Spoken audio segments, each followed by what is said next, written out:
Ya, baik. Bismillahirrahmanirrahim. Assalamualaikum warahmatullahi wabarakatuh. Waalaikumsalam.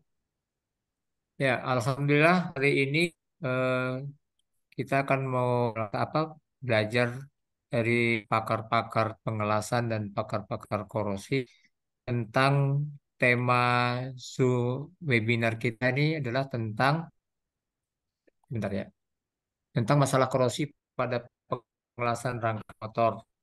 Ya, ini menjadi perhatian media belakangan ini juga. Karena itu hari ini kita coba belajar dari dosen-dosen kita, dari pakar-pakar kita tentang masalah tinjauan dan korosi dan pengelasan.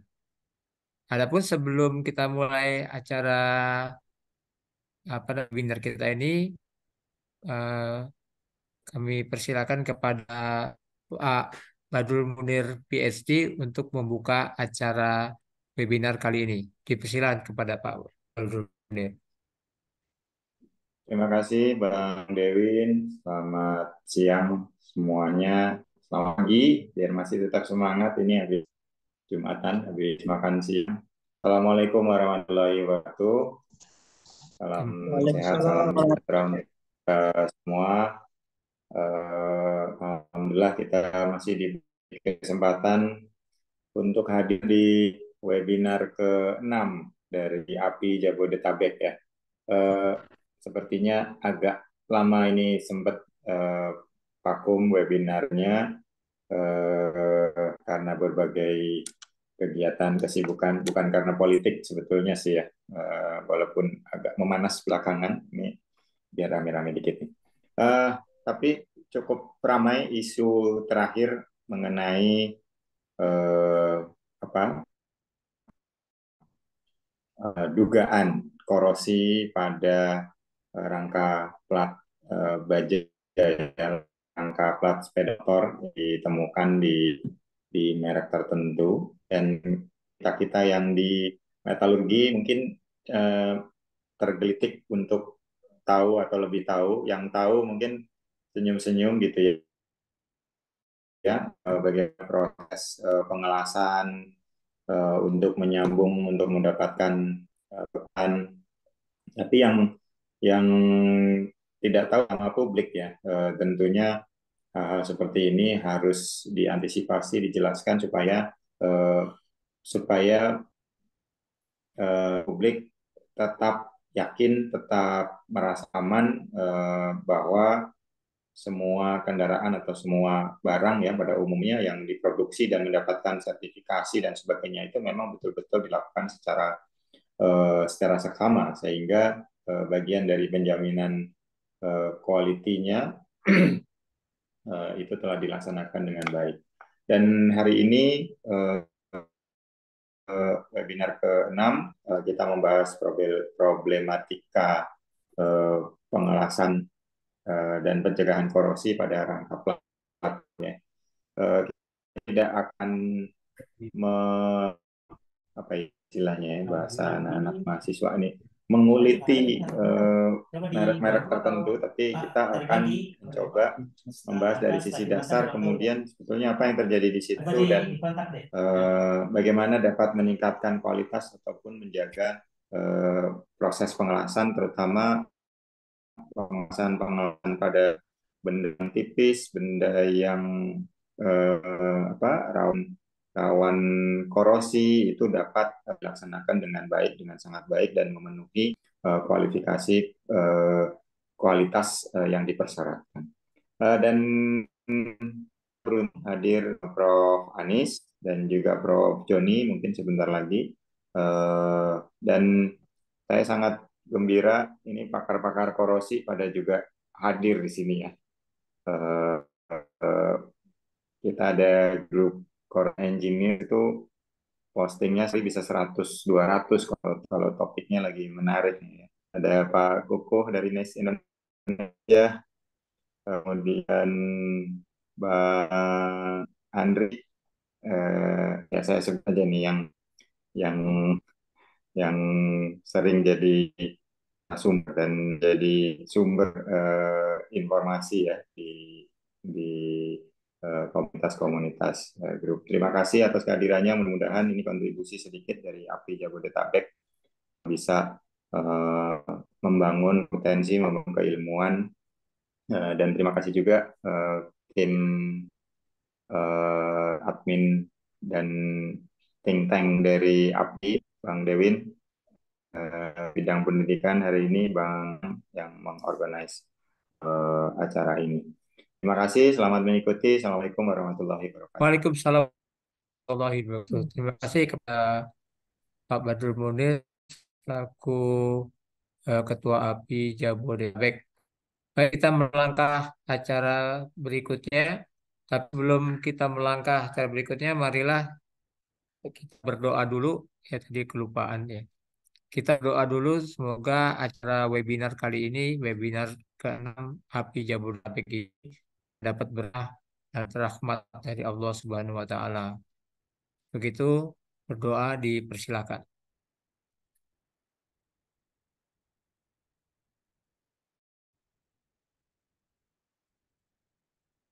Oke, berdoa selesai. Baik, sebagai pembicara pertama atau narasumber pertama adalah Profesor Dr. Insinyur Muhammad Anis, Master Metalurgi. Beliau adalah merupakan ahli pengelasan di Indonesia. Untuk jabatan di universitas, beliau adalah merupakan Rektor Universitas Indonesia pada tahun 2014 sampai 2019. Beliau juga pernah menjabat berbagai macam posisi di Universitas Indonesia maupun Fakultas Teknik. Di, di Universitas Indonesia, beliau pernah menjadi Direktur Pendidikan, beliau pernah menjadi anggota Senat Akademik Universitas Indonesia. Untuk di Fakultas Teknik sendiri, beliau pernah menjadi pembantikan bidang kerjasama, bidang akademik, dan pernah menjadi Ketua Departemen Teknik Metalurgi dan Material pada tahun 2000 sampai 2003. Itu sekilas, mungkin kita juga sama-sama sudah mengenal belakang Prof. Anis. Nah, Prof. Anis akan menjelaskan tentang teknologi pengelasan merupakan salah satu metode manufaktur. Untuk itu, waktu dan tempat kami aturkan, Prof. Baik, terima kasih Dr. Dewin selaku moderator, Ketua API Jabodetabek yang saya hormati, Sekjen, Ketua Ilmu Fakultas Teknik, dan tentu rekan-rekan semua. Ya, saya memang sebagai welding metallurgis saya ya, bukan di welding, tapi welding metallurgis lebih kepada abi material. Nah, tentu pada kesempatan ini saya tidak ingin masuk ke area menganalisis kasus yang tadi disampaikan. Karena sebagai saintis kan kalau memang mau menstudi kasus itu harus lengkap, informasinya ada dan kita secara fisik dan sebagainya. Ya, saya tidak akan masuk ke situ, tapi saya akan bicara tentang yang seperti slide berikut ini. Ya, mungkin saya kasih slide show kali ya, supaya besar ya. Ya, ini. Saya akan memulainya ya. Jadi sebagai welding scientist dan juga sebagai dosen di metalurgi, konsep material science dan engineering ini perlu pahami dulu sebelum kita masuk ke slide-slide berikutnya. Jadi kita lihat ini bahwa ada 4 komponen, ya 4 komponen yang terlihat di sana. Sebentar saya ambil ini.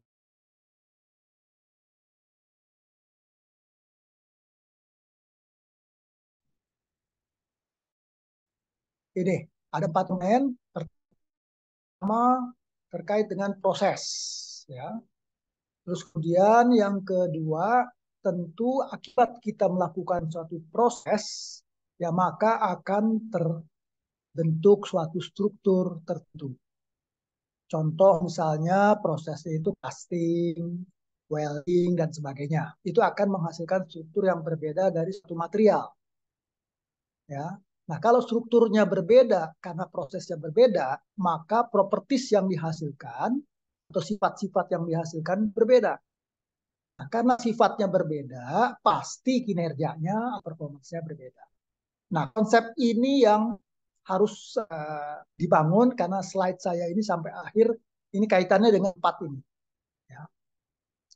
Nah, di mana letak material engineering itu, ya kita mendesain struktur untuk mendapatkan sifat-sifat tertentu. Misalnya kita ingin meningkatkan kekuatan paduan aluminium, bagaimana caranya? Meningkatkan baja karbon dengan melakukan heat treatment dan sebagainya. Yaitu material engineering. Nah, material science itu kaitannya dengan melakukan pengujian atau penelitian terkait dengan hubungan antara ini tadi struktur dengan sifat, ya itu yang dijalankan oleh para material scientist, ya. Apa saja yang terkait dengan struktur? Pertama, kristalin atau non kristalin, ya material tersebut. Jadi susunan atomnya yang dicek. Terus kemudian mikrostrukturnya baik secara mikroskopik maupun makroskopik, artinya yang besar, ya. Kemudian mungkin juga kita lihat subatomnya. Ini structure. Kalau properties, ya salah satunya sifat korosi, yaitu masuk kategori sifat kimia material. Sifat mekanik material seperti kekuatan tarik, yield strength-nya, maupun elongation-nya, kekerasan dan sebagainya. Kemudian sifat fisika, thermal, magnetik, dan sebagainya. Baik, itu yang perlu kita pahami dulu. Jadi struktur yang kita buat dari satu proses yang akan memberikan sifat-sifat yang diinginkan. Ya. Nah, tentu apa aja proses itu ada 4 secara umum. Ya, 4 secara umum. Pertama casting, yaitu secair dituangkan katakan ke sand casting, die casting maupun lainnya, investment casting. Kemudian dengan menerapkan deformasi plastis pada material, yaitu seperti rolling, hot rolling maupun forging, ya, dan ekstrusi. Kemudian machining bisa, ya. Jadi kalau kita ingin membuat suatu material, bisa kita ambil dari bulk material, kemudian di machining mencapai ukuran atau dimensi yang kita inginkan. Nah, yang saya bold besar ini joining. Saya belum bicara welding, tapi joining. Joining itu salah satu manufaktur proses menggabungkan, mengassembly berbagai komponen menjadi satu kesatuan untuk fungsi tertentu. Ya, jadi kita akan fokus kepada prosesnya. Ya. Baik, apa itu joining? Joining itu lebih umum atau cover welding sebetulnya. Jadi joining itu menyambungkan dua material yang berbeda menjadi satu bagian. Ya, metodenya banyak. Ya, secara umum ada 3, yaitu mechanical fastening, welding, dan adhesive bonding. Nah, teknik pengelasan sendiri atau welding, lebih lagi khusus fusion welding, itu yang paling banyak digunakan dalam industri. Ini yang akan kita fokuskan, yaitu fusion welding. Ya, kita tidak friction welding ataupun, tapi hanya yang fusion welding saja yang akan difokuskan sesuai dengan tema. Ya. Nah, itu salah satu penggunaannya ada di otomotif. Ya, fusion welding itu. Nah, apa yang menjadi tantangan semua industriawan? Ya, tentu yang pertama pasti dituntut harus meningkatkan produktivitas, tapi di satu sisi juga efisiensi. Ya, selain sudah berhasil produktivitas ditingkatkan dan efisiennya sudah tercapai, tapi tetap dituntut ini kualitas. Nah, karena kita bidangnya pengelasan, ya kualitas hasil las tadi harus dilakukan pengujian-pengujian untuk memenuhi persyaratan yang sudah ditetapkan melalui tentunya standar and code, ya. Berkembang lagi penggunaan material. Jadi ada selain logam, ada komposit, ya, sehingga pengelasan di silamet itu menjadi juga hal yang menarik. Kemudian selain material baru muncul, sehingga teknologi pengelasan ini harus beradaptasi, hadir juga metode-metode di dalam pengelasan yang baru. Ya, kita kenal dengan yang hybrid proses. Ya, jadi laser misalnya atau ya laser dengan MIG welding, ya, atau electron beam welding dengan MIG welding itu digabung sehingga menghasilkan suatu hasil yang berbeda kalau masing-masing individual dipakai. Kemudian juga robot, ya, robotic welding ini juga selalu mengarah kepada otomasi. Kemudian ada juga pengembangan dari TIG welding yang ditambahkan dengan gas yang aktif yaitu dikenal dengan ATIG. Ada juga friction stir welding, ini juga termasuk baru, dan yang terakhir itu sudah menerapkan yang namanya pengelasan cerdas atau artificial intelligence welding system. Ya, ini tangan yang dihadapi di dunia industri terkait dengan proses pengelasan. Nah, selanjutnya saya akan membahas tentang apa itu joining tadi ya, belum welding, jadi joining. Joining itu joining di sini ya, saya lihatnya dari dua kelompok besar. Tapi dari tadi melihat dari atomnya. Ya. Jadi kalau atomic bonding ini yang permanen, ya. Nah, sedangkan mechanical bonding ini majoritis temporary walaupun ada yang bisa dipermanenkan, tapi sering disebut sebagai semi permanen, masih bisa dilepas ya. Nah, mechanical bonding itu pasti penggunaan gaya mekanik untuk menyatukan dua material yang terpisah tadi. Nah, kalau atomic bonding ini antar atomnya berinteraksi atau bereaksi ya membentuk satu ikatan ya. Nah, dia dibedakan atas membuat dia fasenya liquid dulu ya. Diliquidkan dulu terus kemudian dibekukan baru menyatu atom tersebut.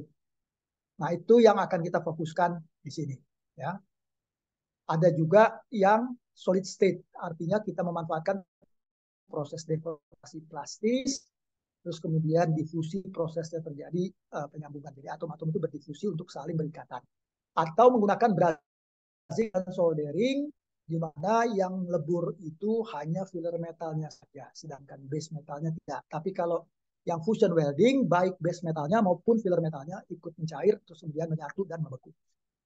Nah, itu klasifikasi dari joining. Nah, kita terus lagi ke pertanyaan berikutnya, yaitu apa sebetulnya definisi dari welding itu sendiri. Karena tadi ada fase fusion, ada fase solid, dan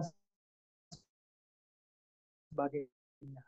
Nah, kalau melihat dari standar atau definisi yang dikeluarkan oleh American Welding Society, ya pengelasan itu penyambungan atau lebih material bisa dalam keadaan plastis atau cair. Jadi kalau solid state tadi plastis, tapi kalau fusion welding cair menggunakan panas, ya. Karena apa? Karena untuk berdeformasi plastis itu butuh gaya. Nah, gaya akan lebih rendah kalau material itu berada pada temperatur plastisnya.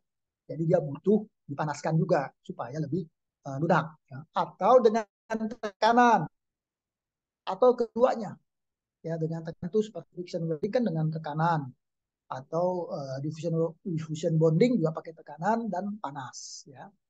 Nah, kalau kita pakai logam pengisi di sini, logam pengisi dengan temperatur lebur yang sama dengan temperatur lebur dari logam induknya tadi juga bisa digunakan. Nah, itu fusion welding. Kemudian berdasarkan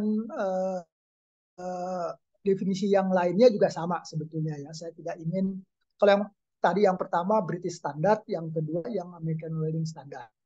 Pengelasan merupakan penyambungan dari logam atau logam dengan memakan material hingga temperatur las ya, dengan atau tanpa menggunakan tekanan. Yang sama lah ya. Nah, sekarang fokus kepada welding saja ya. Welding di sini.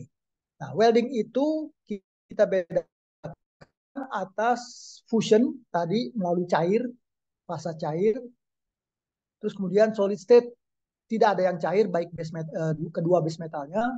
Brazing dan soldering hanya filler metalnya saja yang cair, sedangkan base metalnya tidak. Nah, fusion welding itu panas yang kita gunakan untuk meleburnya itu bisa bersumber dari welding, resistant welding, electron beam welding, laser beam welding. Ya, itu menggunakan electrical sebagai sumber energinya. Ya, kalau electron beam dan laser beam itu high intensity heat resources atau heat sources ya. Sumber panasnya berintensitas tinggi sehingga dia tidak perlu luas area yang dipanaskan sehingga heat inputnya tidak perlu besar-besar. Kemudian kita bisa juga menggunakan kimia, reaksi kimia seperti oxyacetylen welding atau oxyfuel gas welding, thermite welding itu menggunakan reaksi kimia. Nah, kita akan fokus di arc welding ya, dan electron beam welding dan juga laser beam welding. Kita tidak akan berbicara resistant welding ya, karena kaitannya dengan tadi topik rangka motor ya, tentu rangka motor hanya menggunakan arc welding, bisa juga laser beam welding ya. Oke, nah yang berikutnya solid state juga tidak akan kita bahas. Baik, ini penjelasan saja, walaupun kita tidak bahas secara detail. Ya, saya hanya ingin menggambarkan bahwa inilah proses brazing. Jadi kita panaskan material yang mau dibras, kasih filler metalnya, di sini yang warna merah, ya, kasih filler metalnya di sini cair karena ada capillary action, maka si filler metal yang cair ini akan mengisi celah dan celah ini terisi sehingga inilah hasil proses brazing. Ya, brazing itu dengan soldering perbedaannya hanya di melting point dari filler metalnya. Kalau brazing itu di atas 450 derajat dan kecil dari base metalnya tentunya ya, karena base metal tidak cair. Kalau soldering kecil dari 450 derajat. Perbedaan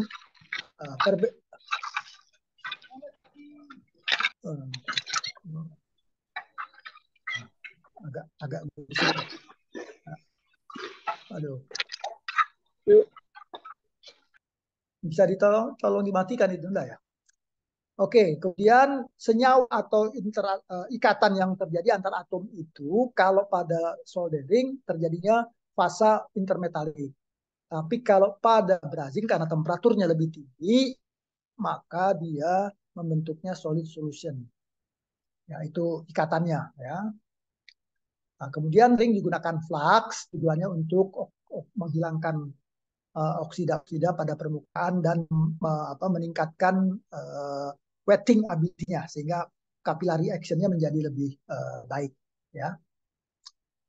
Oke, itu sekilas saja tentang brazing dan soldering.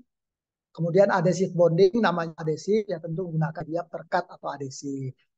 Jadi gula ya bisa menyambung polimer dengan seramik, seramik dengan logam dan sebagainya.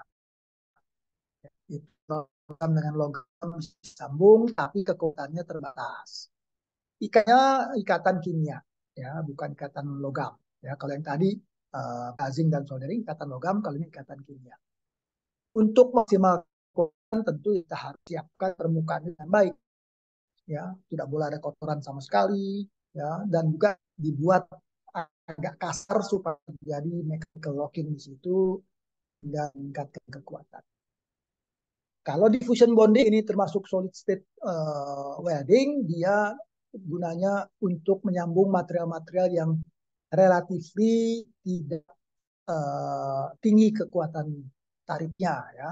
Karena diawali dengan proses formasi plastis di mana terjadinya pertama ada kontak asperitas ya dua permukaan dengan bantuan tekanan tentunya. Temperaturnya juga relatif tinggi ya supaya formasi plastik yang dilakukan di sini ya yang tahap kedua bisa dengan mudah diterapkan. Nah, hingga penyatuan dua permukaan sudah mulai terjadi. Masih ada porositas-porositas di sini atau pori-pori di sini yang belum menyatu. Nah, supaya kita mempunyai sambungan yang baik, ya kita lakukan proses pemanasan atau ya proses pemanasan melalui proses difusi. Nah, difusi ini akan mengurangi pori-pori tadi, dan tahap terakhir ini difusinya sudah volume, sudah lebih besar. Kalau di sini masih difusi atom, di sini sudah bulk diffusion, ya. Jadi dia lebih mudah terjadinya. Ya mungkin tidak 100% hilang porinya dalam proses penyambungan ini. Nah, sekarang fokus kita ke fusion welding. Jadi semua ini masih tahap proses, ya, belum kepada struktur. Baik, jadi masih pada proses di sini. Kalau kita lihat tadi, ya, ini proses tadi sudah kita bahas, ya. Nah, sekarang bagaimana proses welding saja yang kita fokuskan mempengaruhi struktur, ya. Jadi fusion welding ini, ya, tadi sudah saya sampaikan bahwa dia harus cair. Jadi base metal yang disambung dengan filler metal yang digunakan itu sama-sama cair. Nah, kemudian setelah dia bercampur keduanya terus membeku, ya. Nah, barulah terjadi ikatan atau sambungan, ya. Nah, kenapa di sini penting kita pelajari hubungannya dengan structure, ya? Karena semua proses fusion welding ini melibatkan temperatur tinggi. Ini yang menjadi masalah, ya. Karena temperatur tinggi pasti terjadi deformasi atau terjadi perubahan mikrostruktur. Fasanya berubah, seperti misalnya bajak karbon yang tadinya cuma perlit dan ferrit, dilas di heat effective zone-nya bisa terbentuk martensit. Maka berpengaruh terhadap kekuatan tarik dan ketahanan hasil lasan tadi, ya. Kemudian karena kita berikan thermal atau panas, maka terjadi distorsi.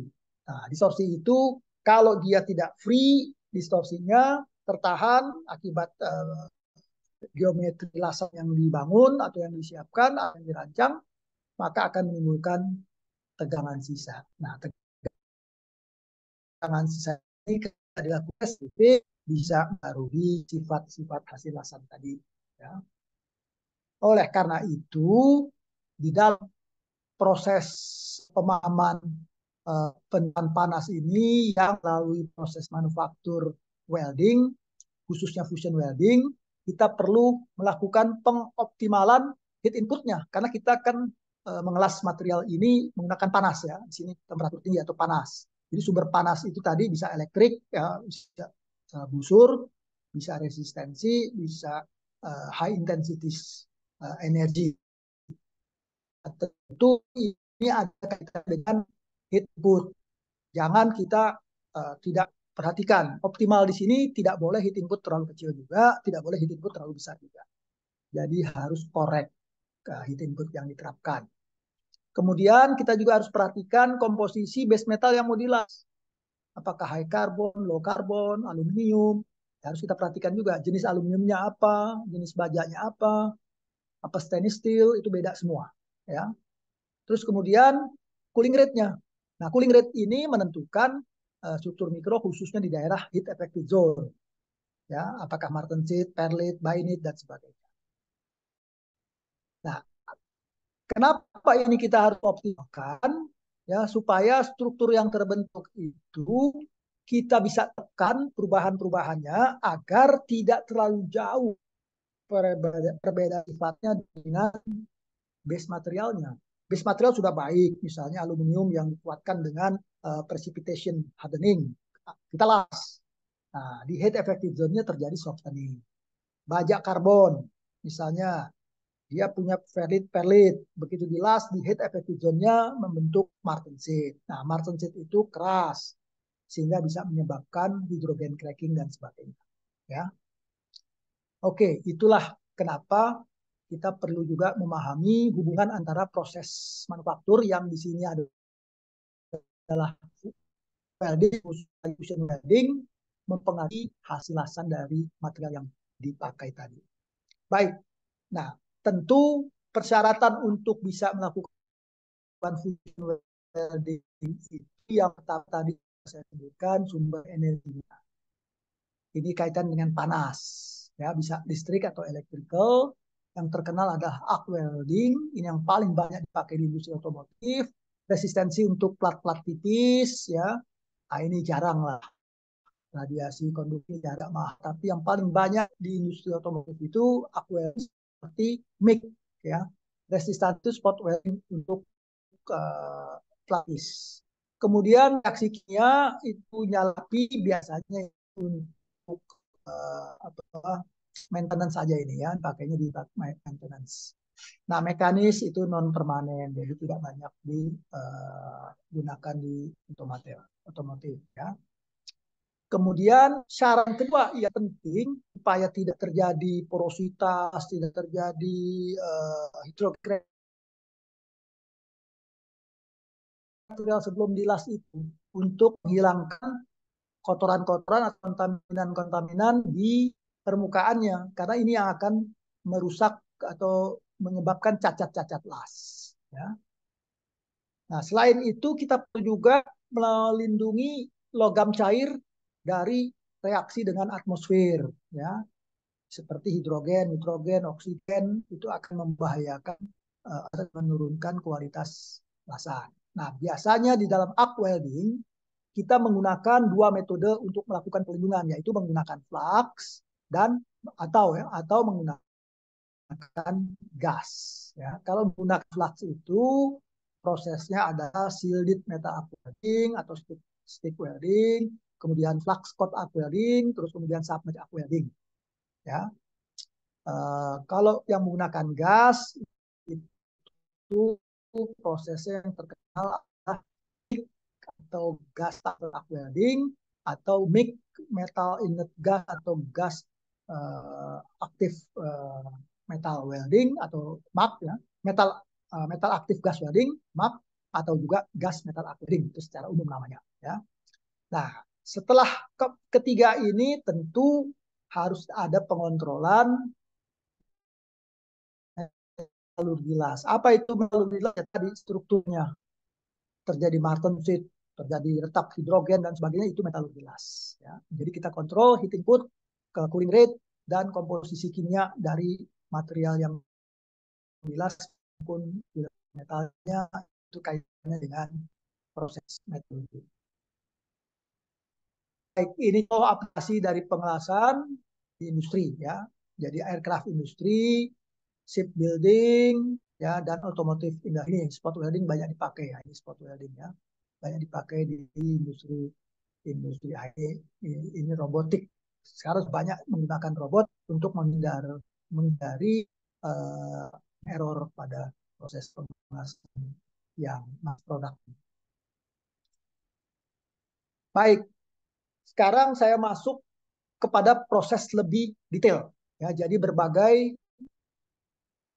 saya ambil berbagai ya, tidak semua karena tidak mungkin dalam waktu singkat kita bisa membahas semua. Jadi berbagai metode pengelasan busur yang banyak digunakan di industri, ya, yang banyak digunakan di industri, khususnya otomotif.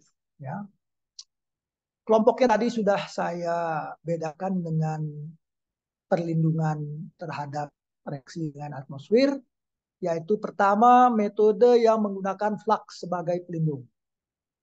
Tadi sudah saya jelaskan ada shielded metal arc welding, sekarang saya sebut stick welding, Scott arc welding, dan submerged arc welding.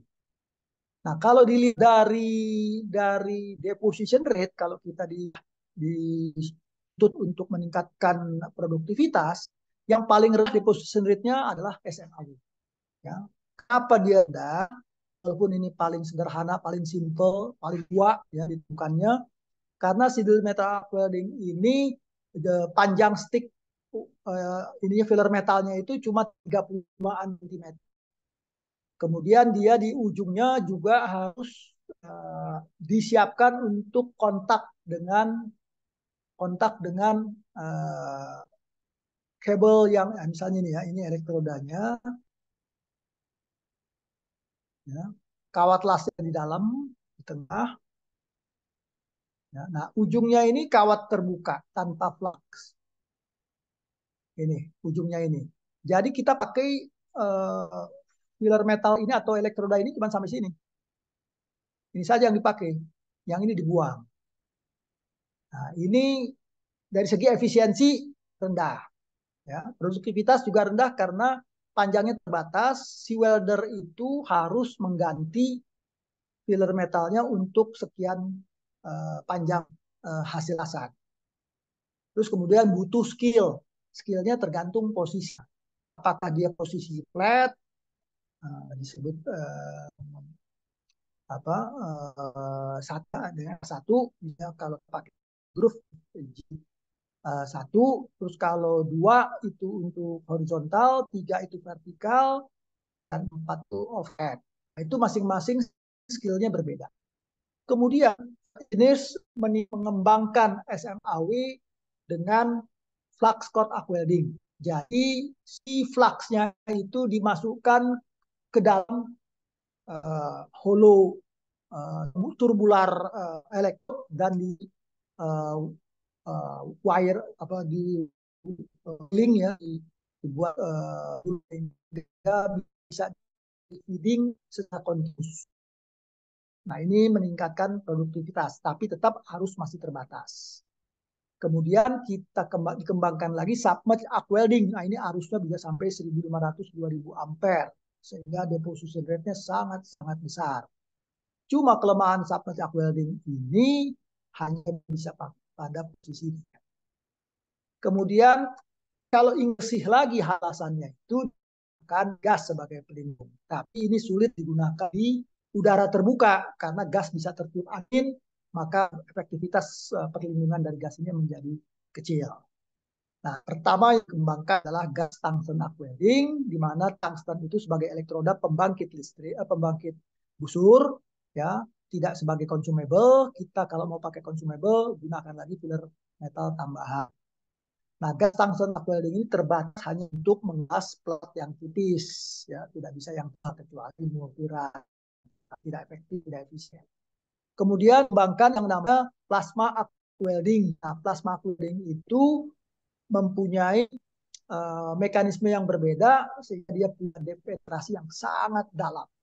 Ya, biasanya juga banyak pakai untuk momok, ya.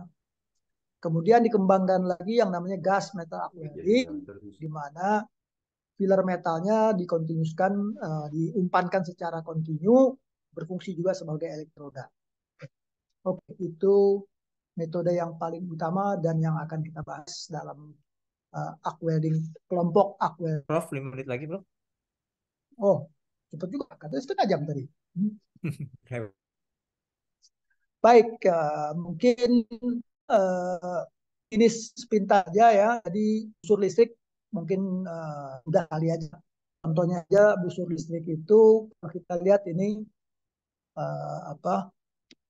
kereta listrik ya, kereta api listrik ini kan ada percikan ini atau korsleting listrik.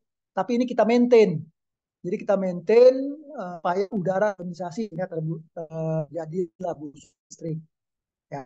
Nah, perbedaannya kalau busur listrik ini voltasenya rendah, arusnya besar. Tapi kalau listrik di rumah itu arusnya kecil, voltasenya besar. Baik, saya langsung ke sudah saya jelaskan masing-masing proses ini lewat ya, sudah saya jelaskan. Ini juga sudah saya jelaskan, gas tungsten sudah, plasma sudah, mix sudah. Nah, ini yang laser. Yang laser itu beda. Kita menggunakan intensitas energi yang fokus ya. Artinya gini. Tadi saya kasih yang aja ya. Ini. Jadi kalau kita pakai oxyacetylene itu di sini intensitasnya. Jadi kita perlu heat yang besar untuk melelehkan sejumlah yang sama. Medium yang arc welding. Nah, kalau laser welding ini kita tidak butuh area yang besar. Contoh misalnya kita menggunakan hair dryer, dipanaskan stainless steel, itu pasti melebar kemana-mana panasnya. Kalau kita pakai TIG welding, ya mungkin hanya 1-2 mm saja panas itu terkonsentrasi. Ya, itu artinya densitas daya sumber panas. Nah, elektron welding seperti itu. Ya, Jadi elektron beam welding kalau kita lihat intensitasnya dia besar di sini, ya. Ini yang oseasitilin tadi jauh, ya. Ini yang arc welding tengah-tengah. Artinya apa? Kita bisa mengelas satu titik kecil di sini, ya. Ya kelemahannya pasti alat ini mahal dan perlu hampa, ruang hampa, ya. Walaupun ada yang tidak terlalu hampanya besar ya, tapi ada medium hampa, high vacuum, medium vacuum, dan low vacuum. Tapi intinya harus vakum karena apa? Elektron supaya tidak terdistorsi, energinya hilang. Jadi prinsip kerjanya elektron menumbuk, atom-atom pada permukaan logam sehingga pindah atom logamnya cair, terlepas dari ikatannya dan dia mencair. Ya, kira-kira itu sih prosesnya. Kemudian yang terakhir di sini ada serbeam welding. Nah, serbeam welding itu juga sama seperti kita fokuskan si laser tadi, light amplification by emission of radiation, yang menggunakan energi radiasi elektromagnetik untuk melelehkan bagian logam. Nah, ini perbedaannya saja. Ya, keunggulannya pasti kualitas tinggi, ya, kelemahannya biaya awal mahal dan biaya maintenance-nya juga sulit. Ya. Ini keistimewaannya lebarnya 10:1. Oke, nah ini yang saya ingin jelaskan kepada para peserta ini. Jadi kita gunakan panas, ya, kita gunakan panas, kita gunakan base metal sama filler metal yang tercampur, maka akan menghasilkan satu sifat tertentu. Nah, di sinilah peran dari alloy, yaitu adanya alloying, oxidation, transformasi fasa, terus kemudian ada ya, tadi penting untuk melebur. Nah, hasilnya adalah di sini propertiesnya ini adalah weld metal yang memiliki komposisi kimia yang tidak sama dengan base metal sebelum dilas. Kemudian khasnya akan mengalami transformasi fasa dan berbeda kekerasan. Kekuatan, ductilitas, dan di sini ketahanan korosi ini menjadi bervariasi antara daerah khas, daerah weld metal, daerah base metal, pasti corrosion resistance-nya berbeda. Oke, itu kira-kira materi ini. Jadi kalau saya ulangi lagi konsepnya, setiap proses dari manufaktur tadi, welding, casting apapun, di sini welding, khususnya proses welding, akan mempengaruhi struktur dari hasil lasannya. Strukturnya ini ya seperti ada terjadi transformasi fasa, terjadi alloying karena filler metal campur, ada burat, ada transformasi fasa, maka dia akan mempengaruhi sifat korosi, sifat mekanik, dan sebagainya. Itu secara Ya, terima kasih. baik. Terima kasih Prof atas pencerahannya Bos tentang teknologi pengelasan. Eh, Mudah-mudahan peserta bisa menangkap isinya, walaupun ini sebenarnya materi yang sangat menarik, tapi singkat ya waktunya. Nah, tadi saya lihat di pertanyaan di chat ada yang menanyakan apakah materi ini bisa di-share. Ya, jawaban bisa, tapi di akhir akan diberikan agar peserta bisa mendownload materinya. Boleh, boleh. Sekali lagi, terima kasih Prof Hmm. atas pencerahannya. Baik, untuk pembicara berikutnya, narasumber berikutnya adalah Profesor Dr. Insinyur Joni Wahyuadi. Beliau adalah merupakan guru besar di bidang korosi dari Fakultas Teknik Universitas Indonesia. Profesor Joni sekarang ini adalah mempunyai H-index 9 di Scopus, jumlah 4 dan total citasinya adalah 417 oleh 80 dokumen. Tapi kalau kita melihat ID score-nya, Google Scholar ID-nya sudah dengan total citasi 716 oleh 117 dokumen. Dan beliau juga sekarang adalah pemegang paten 13 paten, ya, baik yang sudah tergranted. Untuk itu, pada kesempatan kali ini Prof. Joni akan menyampaikan presentasi tentang pencegahan korosi pada lasan plat baja. Untuk itu ada Prof. Joni, waktu dan tempat saya persilakan. Baik, terima kasih Bang Dewin. Saya share screen ya. Boleh siap, Prof.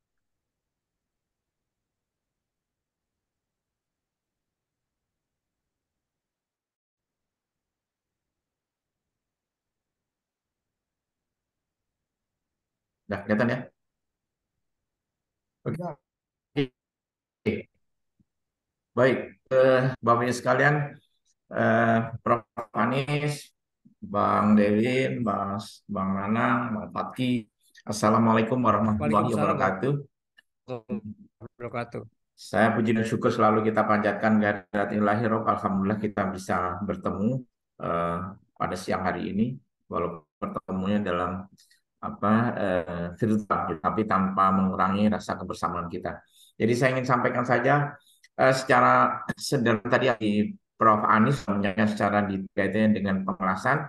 Nah, tentunya kalau sedikit karena diminta untuk masalah korupsi, jadi saya ingin sampaikan dulu kaitannya dengan masalah korupsi. Dan saya mulai dulu di sini. Kenapa saya mau mulai dari sini? Karena dalam membuat pelajar itu tentunya karena lihat di sini warnanya merah semuanya kan gitu ya. Aslinya gitu iron ore, ya, ada batu bara, kemudian ada limestone, ada kapur dan lain sebagainya. Kita proses, kemudian setelah kita proses itu proses ini menggunakan satu energi. Artinya dia dipaksa gitu ya, di panas dipaksa untuk ke satu kondisi tertentu dan nantinya terakhirnya digunakan yang seharian nanti dalam prosesnya apakah nanti si plat-plat ini akan dilas atau dibuat apa itu adalah penggunaannya. Tapi kenapa ini saya sampaikan? Karena kalau kita lihat definisinya kan gitu ya, definisi dari korosi itu apa gitu ya. Jadi kalau logam kita bilang metal made melting, jadi reduction of ore gitu ya. Di sini ada proses reduksi. Nah, karena tadi dipaksa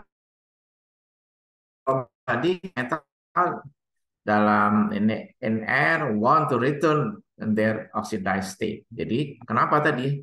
Jadi dia akan berusaha kembali. Kalau kembali berarti yang tadinya setelah kita terjadi reduksi itu terjadi oksidasi. Kalau jadi oksidasi artinya terjadi suatu korosi. Ya. Nah, jadi sisi ingin saya sampaikan korosi itu apa kan gitu. Korosi is natural process. Kalau natural process tadi apa yang dijelasin Prof. Ani semuanya segala macam dengan proses-proses yang macam-macam, dia akan kembali lagi ke korosi natural process, ya dia akan terkorosi ya. Apapun gitu ya. Di sini tadi kita dibuat macam-macam segala macam jadi plat segala macam ya, dijadiin pipe, ada mengenai seamless dan lain-lain, tetap aja gitu. Terakhirnya dia akan terkorosi karena proses pembuatan. Oleh karena itu kita lihat di sini, jadi pasti apa? Korosi apa gitu. Jadi reaksi suatu logam dengan lingkungannya kan gitu. Apakah lingkungannya di sini adalah yang aqueous, yang basah, atau pada high temperature, ya itu juga semuanya reaksi kembali. Tujuannya apa? Atau katakanlah kenapa kan gitu? Kembali lagi kepada arahnya, kembali ke kondisi lain seperti itu. Ya, kita tahu bahwa reaksi redox itu adalah nggak ada di alam ini, hanya reaksinya reduksi saja gitu, nggak mungkin kan gitu. Tapi kalau ada reduksi pasti ada oksidasi. Demikian juga sebaliknya kalau ada oksidasi pasti ada reaksi reduksinya. Ya, jadi natural process. Oleh karena itu gimana? Yang korosi nggak bakal bisa gantikan gitu. Yang ada hanya kita hambat. Ya, jadi reaksi secara umum demikian. Kalau di sini di nodanya itu yang katakanlah yang tadi logam itu ya, dia akan terkorosi kembali lagi ke bentuk ornya. Nah, katodanya apa? Tergantung dari kondisinya. Kondisinya kalau dia katakanlah kondisi asam, ya keluarnya H2O. Kalau dia netral atau basa H, yang reaksi asam katakanlah H2O. Ya. Nah, oleh karena itu kalau di sini saya selalu katakan atau kalau kita perhatikan di sini rust and never sleep kan gitu ya. Kita tidur, kita ini segala macam rasnya ya terus jalan terus kan gitu ya. Nah, saya ingin sampaikan apa bisa itu tadi. Saya ingin buktikan tadi ya. Jadi kalau lihat di kondisi ini tadi gitu ya, ada di sini kita ada suatu diagram F3C kaitannya dengan kesetimbangan FEDC, di mana kita lihat kalau baja itu adalah strukturnya demikian kan gitu ya. Strukturnya di sini ada perlit, jadi ada gamma, ada alfa dan lain sebagainya. Di mana di sini kita kan gitu ya, nggak ada semuanya di struktur di sini saja kita akan lihat di sini ada alfa, tapi juga ada FETC. ya. Nah, ini tadi akan kalau kita lihat di bagian yang di bawahnya, di bagian yang ke bawah, baik yang di kiri maupun yang di kanan, di sini ada gamma, ya, di sini ada alfa, alfanya yang biru tua ini tadi. Nah, yang garis-garis ini adalah yang perlit, ya. Perlit di sini adalah alfa plus Fe3C juga. Artinya apa? Di sini ada perbedaan.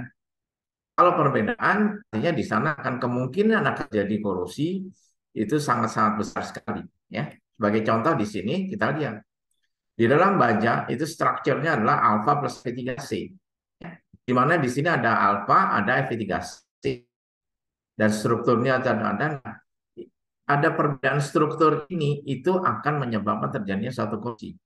Artinya apa? Artinya nggak, ya, kenapa tadi di dalam apa di awal itu corrosion never sleep tadi, yaitu karena ini tadi. Gitu. Jadi mau kita proteksi, mau kita apapun, kita tetap bisa terjadi suatu korosi. Hanya yang katakanlah yang kita bisa hanya kita bagaimana memperpanjang umur daripada si material tersebut. Ya. Nah, tadi kita di sini ada apa alfa plus Fe3C. Kalau kita lebih detail kita kalau lihat di sini si ferrit kan gitu alfa itu dia akan berubah menjadi Fe2+ kan gitu. Artinya apa? Itu si ferrit itu akan menjadi anoda, ya. Kalau di sini tadi ada anoda tadi seperti yang saya sampaikan di awal, di sini ada reaksi oksidasi. Kalau di sini terjadi suatu reaksi oksidasi, di sisi lain di sini kaitannya di cementitnya, di sini terjadi suatu reaksi yang di katoda atau di sini reaksi reduksinya, ya. Reaksi demikian. Nah, dengan demikian kita ini selalu ada kan gitu. Artinya apa? Mau apapun kan gitu. Ini struktur baja, apa struktur mikrostruktur baja itu kayak gini kan gitu ya. Yang kayak gini tadi ya mau nggak mau tetap aja terjadi korosi, ya. Ini contoh yang sebelah kalau ada arsenik. Nah, kalau kita lihat tadi apa yang dijelaskan sama Prof. Anies tadi, kaitannya dengan lapasan. Secara detail dijelaskan dengan metodenya apa, cara apapun, macam-macam, apa secara tadi sudah disampaikan Prof. Anies. Nah, saya ingin memberikan apapun yang dilakukan dengan metode apapun, itu strukturnya akan ya. Kalau yang di atas ini karena struktur terkait dengan katakanlah secara apa gambaran yang mudah biar bisa melihat, tapi kenyataannya ternyata sama kan gitu ya. Di bagian bawah karena nampak gitu ya. Jadi foto makro sampel gitu ya. Yang satu lagi 140 ampere, mau katakanlah mau arusnya 120, mau 140 ampere tetap saja gitu. Terjadi suatu perbedaan struktur.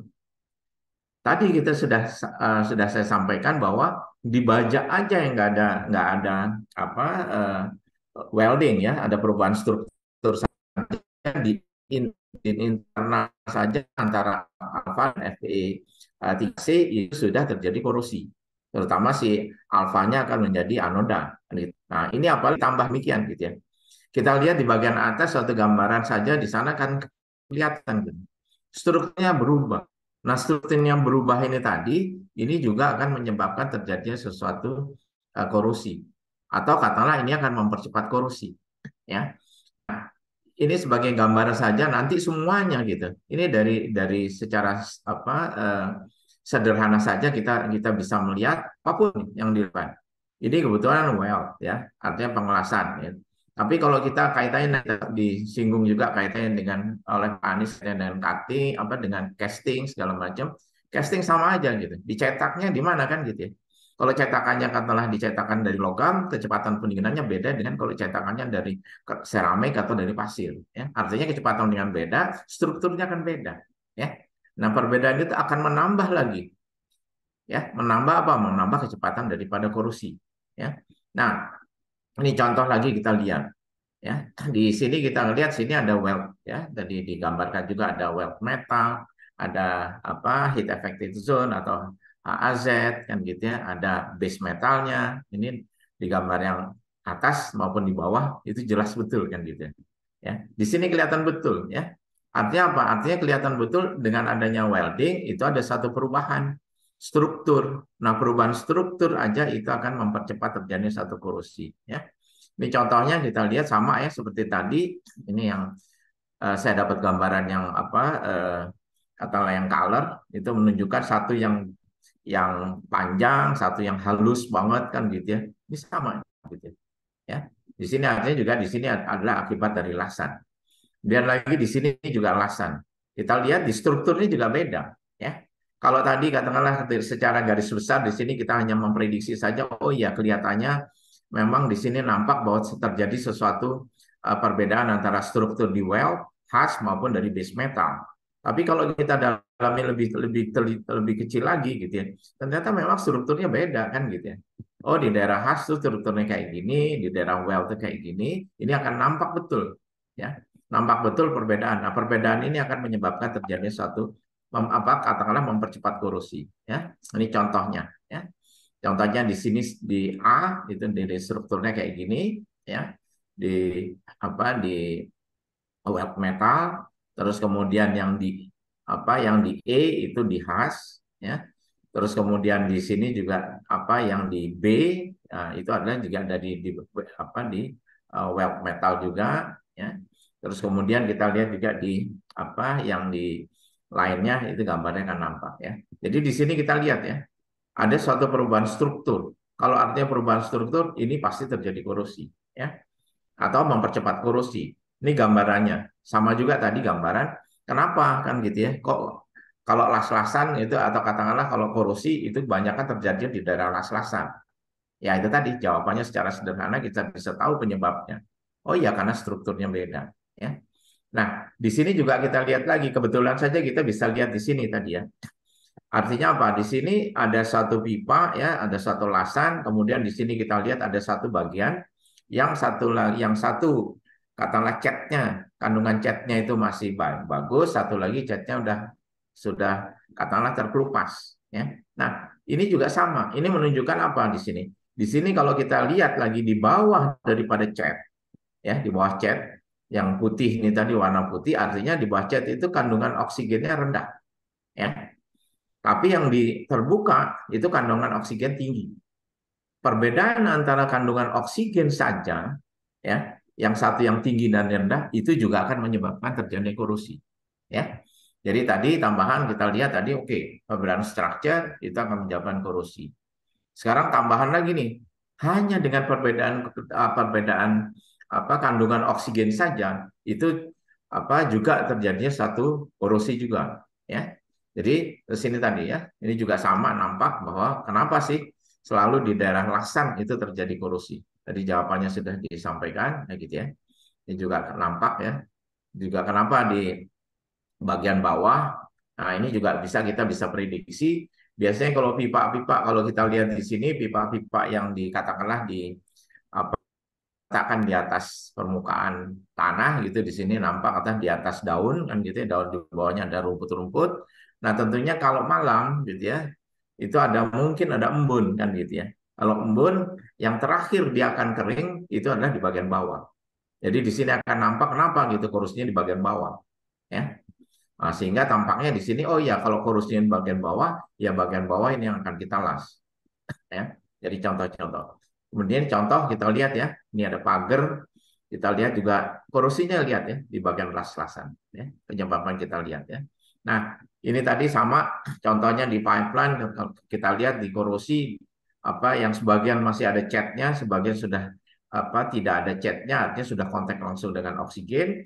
Di sini dipercepat ya, di anodanya adalah yang katakanlah oksigennya tinggi, sedangkan yang katodanya adalah yang oksigennya rendah. Jadi saya akan berikan gambaran yang ada yang jelas ya. Ini sekali Prof, lagi maaf, kenapa? Prof. Bisa di Ya, slideshow, Prof, biar tambah full screen tampilannya. ini slide ini gimana? Ini gaptek nih. Kalau nggak ada ini. Oh iya, deh, apa-apa, Prof. Oke, ya. Oke ya. Oke, ini gambaran. Sorry ya. Nah, ini juga nih. Ada corrosion effect of stress. Jadi kalau kita sehari-hari kita lihat kan gitu ya. Ada kalau bangun perbaikan rumah gitu ya. Itu ada beton-beton yang kita beli baja kan gitu. Kemudian kita lihat ditekukan gitu ya. Ditekukan bagian tekukan sini terjadi korosi kan ya. Karatan gitu ya. Yang lainnya yang lurus-lurus enggak gitu. Di sini tambah lagi gitu ya. Tadi di strukturnya saja ikan yang menyebabkan terjadi korosi. delta, ada perbedaan struktur menyebabkan terjadi korosi, ada well. Sekarang adanya stres itu juga menyebabkan korosi, ya. Jadi penyebabnya banyak banget kan gitu ya. Apapun, nah ini cuman sehari-hari kadang-kadang kita nggak memperhatikan ini semuanya. Ya. Ini katakanlah sama ya tadi ya. Ini ada stres ya, ada pipa yang melengkung itu akan jadi stres. Terus kemudian kenapa gitu ya? Kalau kita lihat secara skematik gitu ya, ini ada sesuatu yang kenapa kok di stresnya itu tadi ada terjadi korosi di sana? Itu karena kembali lagi kalau kita lihat di struktur mikronya, katakanlah satu butir kita gambarkan di sini adalah bulat-bulat ya butirnya kan gitu ya. Tapi begitu kita ada satu bending itu dia si strukturnya dia akan katakanlah dia memanjang. Nah, perbedaan di sini ada yang memanjang dengan yang bulat, itu akan menyebabkan terjadinya suatu korosi. Artinya, kita melihat lagi di sini adanya perbedaan daripada perbedaan dari struktur ya, bentuk strukturnya yang tadinya bulat-bulat menjadi panjang, itu akan menyebabkan terjadinya suatu korosi ya. Jadi banyak sekali penyebabnya ya. Ini contoh juga kalau ada roll ya, kita roll juga perubahan struktur itu akan menyebabkan terjadinya well ya. Nah, ini contoh tadi ya. Di sini kalau kita akan di bawah ya, ini ada air, satu tetes air di baja gitu ya. Yang katakanlah di low oksigen ya, ketutupan oksigen tentunya itu dia akan menjadi anoda ya. Sedangkan yang high oksigen itu menjadi katoda. Artinya yang terkorosi adalah di anoda. Jadi tadi sama seperti yang di lasan tadi, yang dari coating tadi cat gitu ya, yang di cat itu selalu di bawah catnya itu adalah yang oksigennya katakanlah relatif ya. Nah, kemudian kita lihat di sini lagi juga sama ya. Jadi semuanya akan menyebabkan terkorosi. Ini contoh-contohnya gambar ya. Ini juga ya. Kenapa korosinya terjadi di situ? Karena ada kembali lagi ada delta oksigen ya. Ini kalau galvanik ya. Galvanik juga kita akan menyebabkan kalau contohnya di sini adalah zinc sama si Fe, baja sama zinc. Itu si zinc-nya karena dia lebih reaktif gitu ya. Dia akan menjadi reaksi duluan. Justru di sini akan mempertahankan atau elektron yang akan kembali ke si baja sehingga si bajanya akan menjadi negatif. Kalau bajanya negatif ya artinya di sana akan katakanlah dia menjadi lihat di diagram kurbe itu dia biasa masuk ke daerah imun ya. Jadi potensialnya akan masuk di daerah, kalau baja biasa biasanya potensialnya sekitar 0,44 volt gitu ya atau 440 volt, sedang zinc itu kalau nggak salah sekitar 700-an atau 0,7. Sehingga karena dia lebih negatif dia akan reaksinya lebih cepat bereaksi, elektronnya ke baja, jadi bajanya yang tadinya potensialnya minus 0,44 dia akan turun katakanlah sampai di minus 850 atau 900 kan gitu. Artinya dia masuk ke daerah imun kan gitu ya. Nah, sebaliknya kalau kita dengan si tin sama ya SN sama si Fe. Kalau SN-nya itu relatif dia lebih mulia dibandingkan dengan si baja. Kalau di sini ada reaksi bajanya akan terkorosi, tinnya tetap. Nah, ini banyak yang kalau lapisan tin sama ASN sama baja itu biasanya dipakai buat tempat-tempat makanan kaleng gitu ya. Tempat makanan kaleng itu akan kalau kita beli itu makanan itu kan pasti kita lihat dulu ada yang penyok apa enggak. Kalau penyok nanti kemungkinan lapisannya dia akan rusak ya, dan ini kan terjadi korosi ya.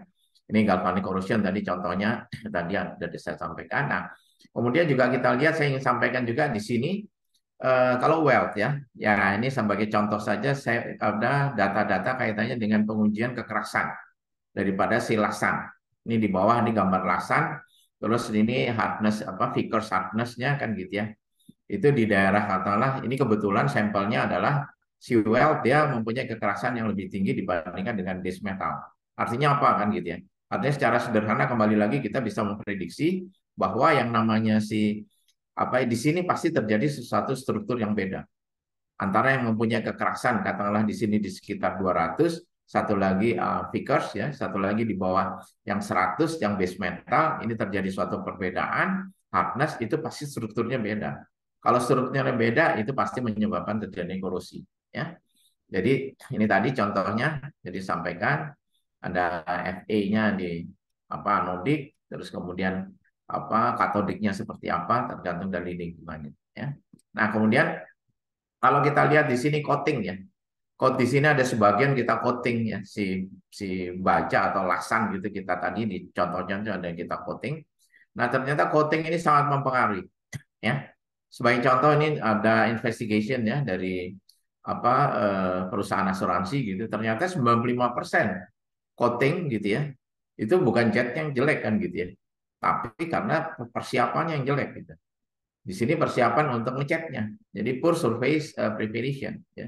Atau juga katakanlah kemungkinan juga disebab poor application-nya. Jadi katakanlah kalau kita ngecat itu kan harusnya katakanlah kita ngecat secara kalau mau pakai spray gitu ya, itu harus katakanlah harus tegak lurus ya. Kalau pakai kuas juga ada aturan-aturan tertentu kan gitu ya. Nah, kalau kita ingin lihat catnya ini bagus apa enggak, itu 85% ya. Itu nanti kita lihat setelah 1 atau 2 tahun ya. Jadi kebanyakan untuk kerusakan daripada bagaimana kita memproteksi daripada si logam terkait dengan agar tidak terpolusi ya jangan kontak sama udara kan gitu ya, atau dengan air atau dengan yang lainnya ya. Itu kita coating yang mudah. Nah, kita lihat di sini ya 80-90% ya coating failures ya kita itu karena result poor on adequate preparation-nya.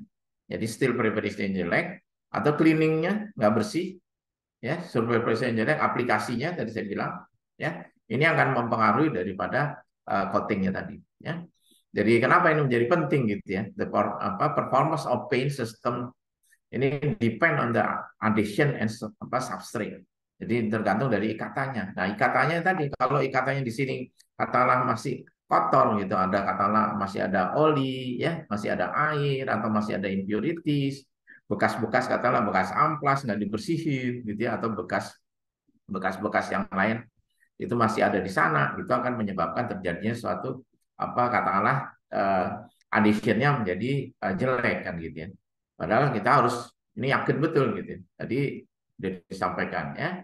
Terus kemudian kita lihat secara umum bagaimana ya. Kita mesti kita remove grease ya, oil, salt atau garam atau pengotor yang lainnya ya. Ini menjadi sangat-sangat penting ya. Baru komentar akhirnya baru kalau semuanya udah oke baru kita tentunya ada syarat-syarat tertentu di mana kita harus katakanlah sampai misalnya sampai clean betul ya, masih SA 2,5 gitu, kamu tingkat kebersihan sampai seberapa, setelah itu baru kita painting. Dan itu harus segera di painting. Kenapa kan gitu ya? Karena begitu si logam itu bersih banget kan gitu ya, itu dia sangat reaktif sekali terhadap lingkungannya, terutama terhadap oksigen. Ya, oke, itu secara garis besar demikian. Nah, jadi artinya apa kan gitu ya? Kalau kita punya tadi apa yang tentang laksan tadi gitu ya, bagaimana las-lasan ini menjadi satu yang tetap awet segala macam, ya strukturnya harus kita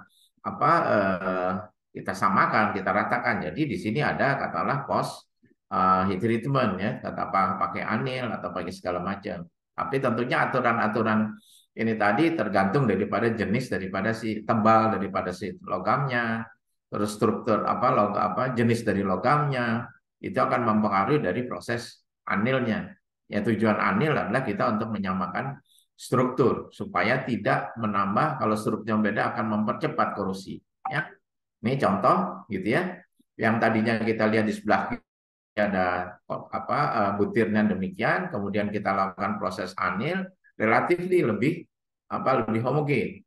Nah, artinya lebih homogen bukan berarti tadi ya, bukan berarti tidak terjadi korosi, tapi mengurangi. Ya, kenapa? Karena kalau kita lihat dalam satu butir, di sana butir-butirnya itu ada kaitannya dengan misalnya tadi ada ferit, ada Fe3C, kan gitu ya.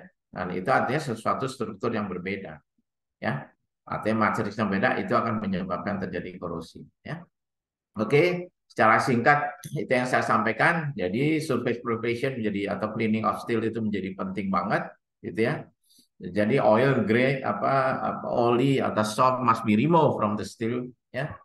Dengan cara apakah blast cleaning atau ini macam-macam ya, atau cuci atau tergantung daripada ini, ya.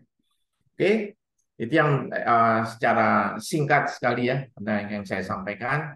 Jadi apa tentunya secara detail kaitannya nanti dengan ikatan dan lain sebagainya itu lain ini tadi. Tapi yang penting saya ingin sampaikan di sini bahwa dengan adanya welding kan gitu ya, itu perubahan struktur itu akan mempengaruhi terjadinya satu korupsi. Ya. Mungkin itu Bang Bang Dewi yang bisa saya sampaikan singkat. Baik, terima kasih Prof. Joni atas Ya. paparannya. Sangat menarik sekali, Prof. Baik, sekarang kita masuk ke sesi diskusi ya, tanya jawab. Di sini sudah, tadi ada juga yang sempat dijawab di kolom chat. Nah, di sini ada yang nanyakan dari Bapak Ben Purba.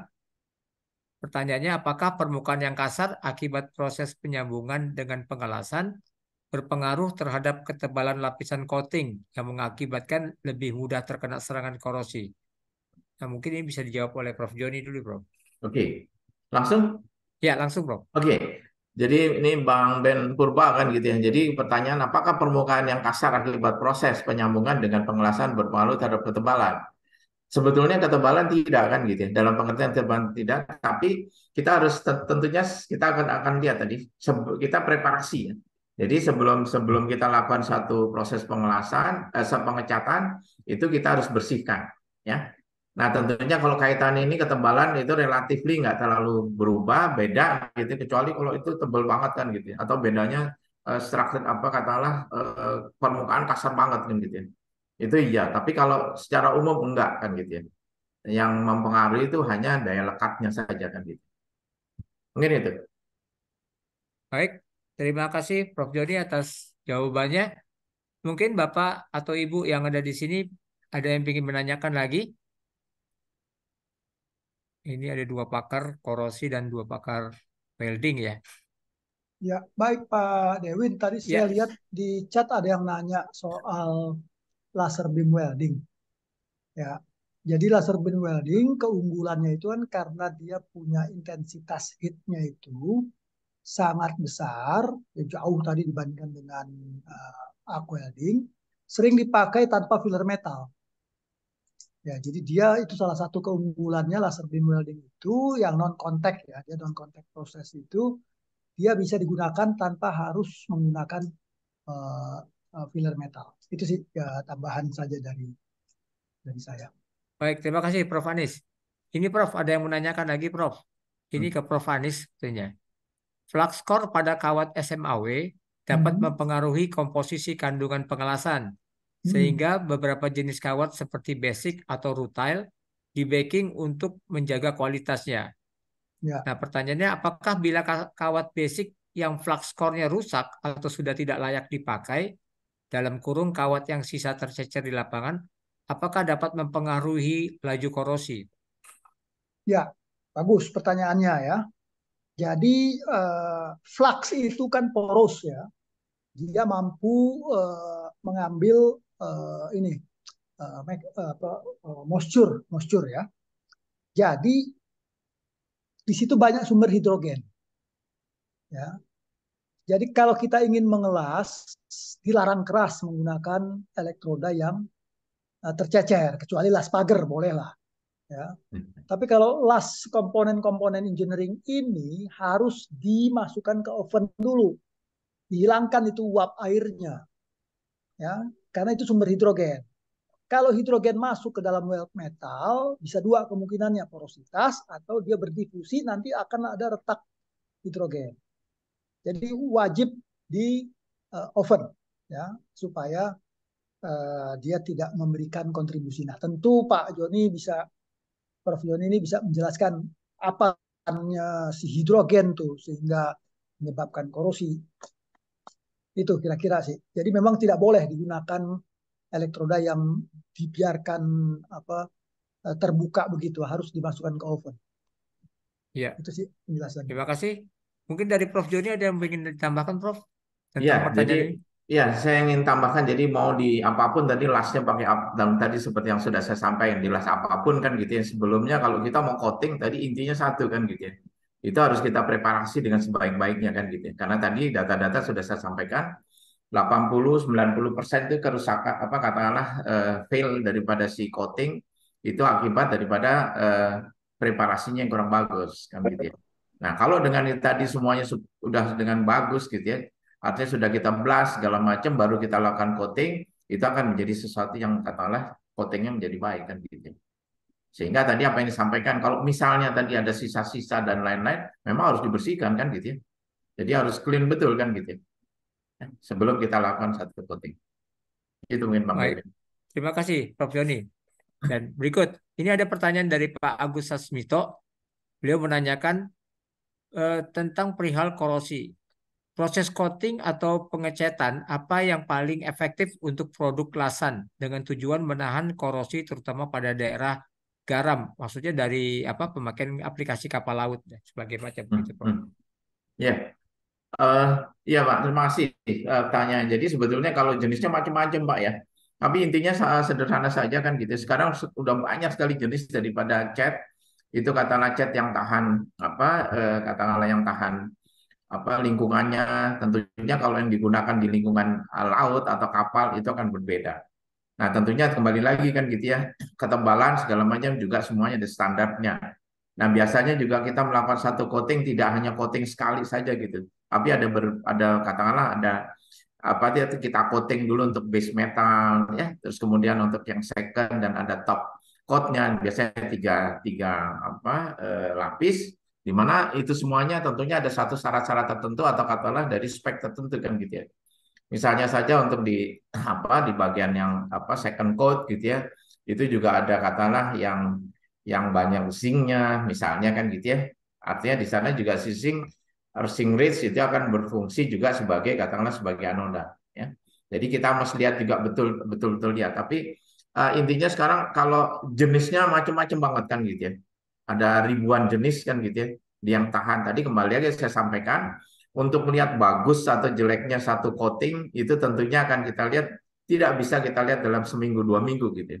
Tapi kita lihat apakah dalam setahun setelah setahun atau 2 tahun ke depan ada nggak penipisan ya penipisan daripada tadi ya ada ketebalan daripada si coatingnya.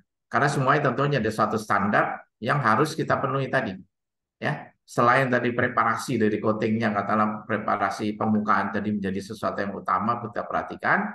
Nanti tadi oke untuk katakanlah untuk tiang apa di dermaga gitu. Oke, ini misalnya harus paling enggak misalnya 750 mikron misalnya kan gitu ya.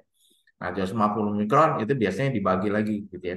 Oh, untuk yang first coat-nya berapa, apa yang second coat-nya berapa, kemudian top coat-nya berapa. Itu semuanya ada standarnya kan gitu.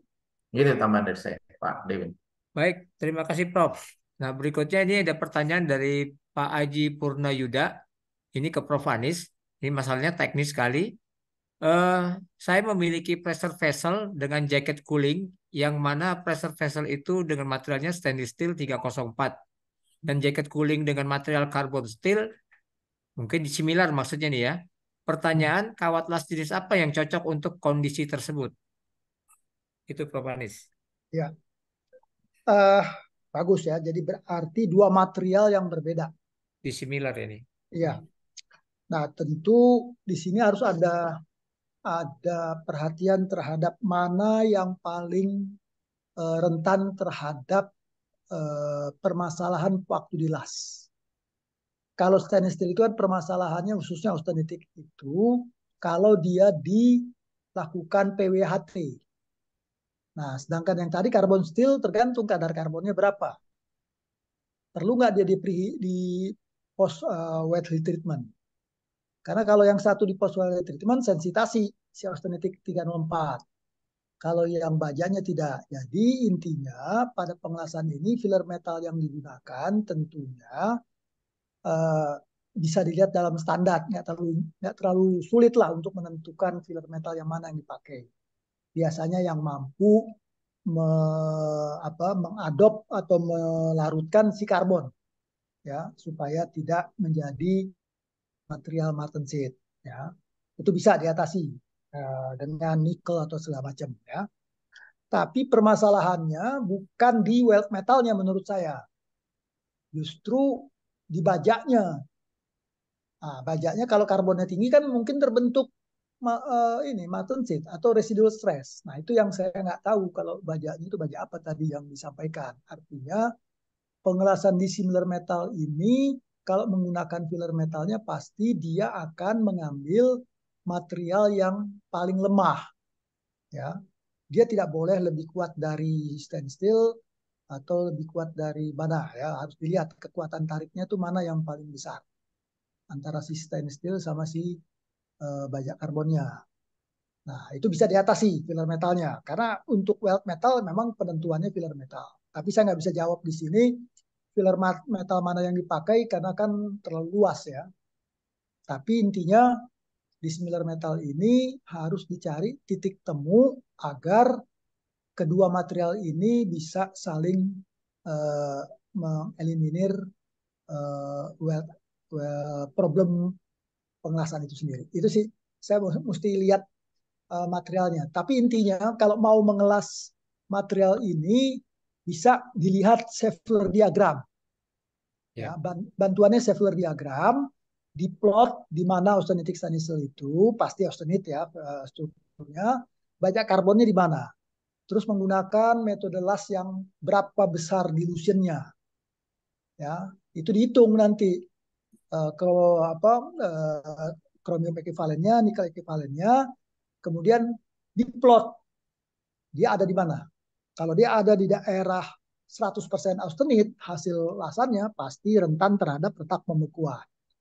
Tapi kalau dia akan timbul sekitar 3-6% ferrite di dalam weld metal, berarti filler metal yang kita gunakan tepat. Jadi tidak ada single filler metal yang bisa saya sampaikan di sini mana yang tepat. Harus diplot ke dalam Sheffler diagram untuk mengetahui di mana dia berada kalau kita menggunakan. Jadi kita bikin simulasi beberapa filler metal, kemudian kita plot ke diagram Sheffler tadi. Itu sih saran saya. Ya, baik. Terima kasih Prof. Anis. Nah, ini berikutnya Prof. Ini ada pertanyaan yang menarik nih Prof. Dari Bapak Sina Sulaiman. Yang terhormat Prof. Anis dan Prof. Joni, apakah dari akademisi sudah mulai meneliti terkait kegagalan frame ESAF? Ya, ini kan lagi viral nih ya. Seandainya sudah dimulai, apakah sudah dimiliki hipotesa awal untuk penyebab kegagalannya tersebut? Ya, saya tadi dari awal tidak menyentuh masalah itu karena saya tidak punya datanya. Ya, Oke. jadi kalau tidak punya data, ya sebagai akademisi nggak mungkin bisa membuat kesimpulan. Jadi kalau memang diminta untuk menganalisis, ya tentu dikasih barangnya ke saya. Nah, Nanti menarik nih saya Prof ya. lihat, saya lihat, saya analisis, saya uji dan sebagainya. Saya diskusikan dengan teman-teman, baru bisa ada hipotesanya. Tapi kalau sebagai akademisi tidak ada data, tidak bisa kita menganalisis. Ya, Mohon maaf itu saya tidak bisa nggak jawab. bisa menduga-duga ya Prof ya. Oh, nggak boleh, nggak Nggak boleh. boleh menduga-duga. Siap, Mungkin Kang ada pan. Ya, Kang Sinan. Ini anak saya ini kan gitu, udah lama anak hilang nggak pernah ketemu lagi nih. Jadi saya jawabnya sama gitu. Jadi saya cuman kita nggak mungkin memberikan sesuatu ini tadi. Jadi karena saya hanya menyampaikan secara teoritis kalau di sana memang coating, ada coating itu tadi seperti prinsip-prinsip coating seperti apa. Tapi kalau misalnya itu failnya seperti apa, kita nggak bisa lihat kan gitu. Apakah weldnya, apa structure-nya, atau apanya kita nggak tahu kan gitu ya. Jadi kita nggak bisa memberikan sesuatu apa ya kita nggak bisa menjustice sesuatu yang kita tidak memiliki apa data-data yang apa real kan gitu ya. Jadi misalnya sebenarnya sederhana saja kita lakukan failure analysis kan gitu ya, mudah saja gitu. Kita lihat ini seberapa kan gitu ya, apa komposisinya apa, terus memang kalau di sana ada keraknya daripada si produk-produk karat itu bisa kita cek juga apa ya penyebabnya apa di sana bisa ini. Tapi seperti yang sampaikan Prof. Anis tadi, kita nggak punya data, nggak punya apa-apa, gambar aja nggak punya kan gitu ya. Cuman ceritanya aja kan gitu ya. Nah ceritanya kayak apa ya kita juga nggak berani, bukan nggak berani, kita nggak bisa ngomong, kita ngomong harus ada data. Ya, makasih. Iya. Baik, Prof. Terima kasih. Nah, mungkin ini ada juga tadi lah pertanyaan lanjutan nih, Prof. Dari Vino. Ya, ya, boleh. Bagaimanakah posisi laser beam welding? Apakah sama posisinya dengan SMAW? Oh, beda, beda. Kalau SMAW itu proses yang manual, ya, pelaksananya operator. Nah, kalau laser itu presisi diperlukan oleh robot, ya. Ini umumnya ya. Tapi bisa juga sih manual. Terus kemudian kan nggak pakai filler metal. Jadi menurut saya justru dia punya daya penetrasi. Jadi misalnya kita mau mengelas katakanlah 10 mm tebal plat ya. Kalau pakai SMAW nggak bisa dia butt. Dia harus dibikin groove. Ya, dibikin groove. Bisa double V misalnya atau single V. Umumnya single V kalau cuma 10 ya, single V. Tapi kalau pakai laser nggak perlu dibuat groove, langsung saja disambung tanpa filler metal. Itu. Jadi dia lebih lebih pada posisi vertikal Penetrasi ya. penetrasi yang diperlukan. Ya, baik. Demikian Saudara Vino. Mungkin ada lagi Bapak atau Ibu yang hadir di Zoom webinar ini yang ingin menanyakan lagi.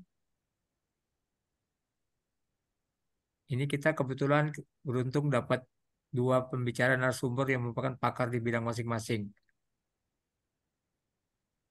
Nah, ini ada pertanyaan nih berikutnya, Bro. Ya, silakan. Jika kita punya barang dengan material yang sudah sedikit berkarat, kira-kira langkah apa saja yang bisa saya ambil kalau cat pilok, ini pakai cat pilok, itu bisa nggak sih nutupin atau memang harus coating khusus? Nah, mungkin Prof. Joni ini, Prof.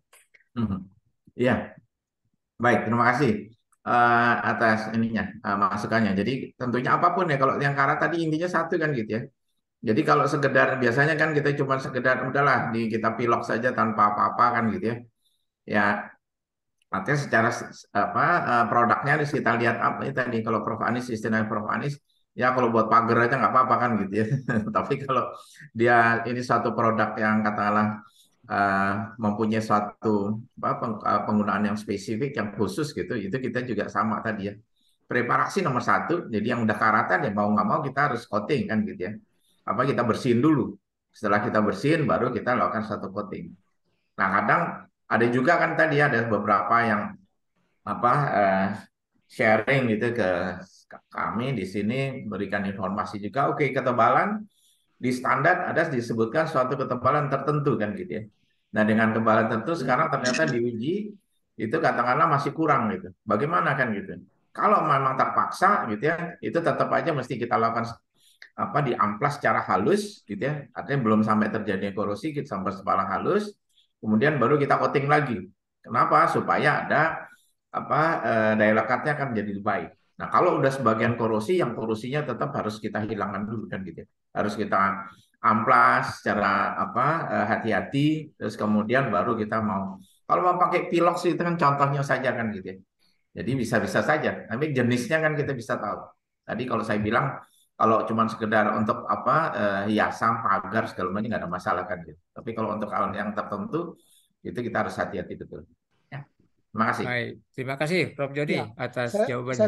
saya tambahkan, kalau Ya, material itu yang ada karatnya, ada bekas cat segala macam mau dilas, itu dilarang keras langsung dilas.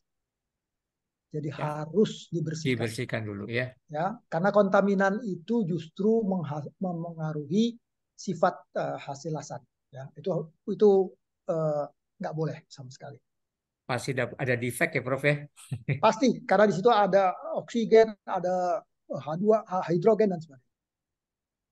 Ya, baik. Ini kalau dari sesi chat belum ada yang menanyakan lagi. Cuman di sini ada Pak Joko mengangkat tangan. Ya, Silakan. raise hand Pak Joko ya. Ya, silakan Pak Joko langsung saja. Selamat siang, Prof. Anies. Selamat siang, Pak Joni. Mas Joni ini saya panggilnya ini. Ya, selamat siang Mas Joko. Ya. Siap. Untuk Prof. Anies dan Mas Joni, jadi gini, saya kebetulan sipil ini. Ya. Yang jadi pertanyaan tuh gini, di struktur beton ya, selalu ada suatu overlapping tulangan itu. Kalau tulangan itu di overlapping, besarnya itu sebesar 40 D diameternya. Dari kalau seandainya besi 32 ya 40 kali diameter 32 begitu, Prof. Juga gitu. Nah, tapi kalau dilas itu kadang-kadang saya kebetulan sering jadi pengawas sekarang itu khawatir bisa lebih lemah dengan alasan kebetulan ada advisor dari metalurgi juga kebetulan. Hmm. Nah, itu dia khawatir kalau karbonnya itu tidak ada, jadi berkuranglah kekuatan beton itu, besi beton maaf, begitu. Sementara kan betonnya sudah semacam kayak adukan gitu ya, Prof. Seperti itu. Jadi karbonnya itu. Atau lebih baik itu dibuat splice. Splice itu semacam klem, begitu. Tapi klem kita ketahui itu mahal harganya, gitu. Splice itu jadi gini.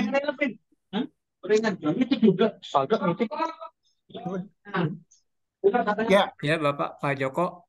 ya kalau Ya, splice itu semacam kayak apa ya? Kayak pipa lah, pipa baja. Nah, dia mengikat di press begitu, Pak.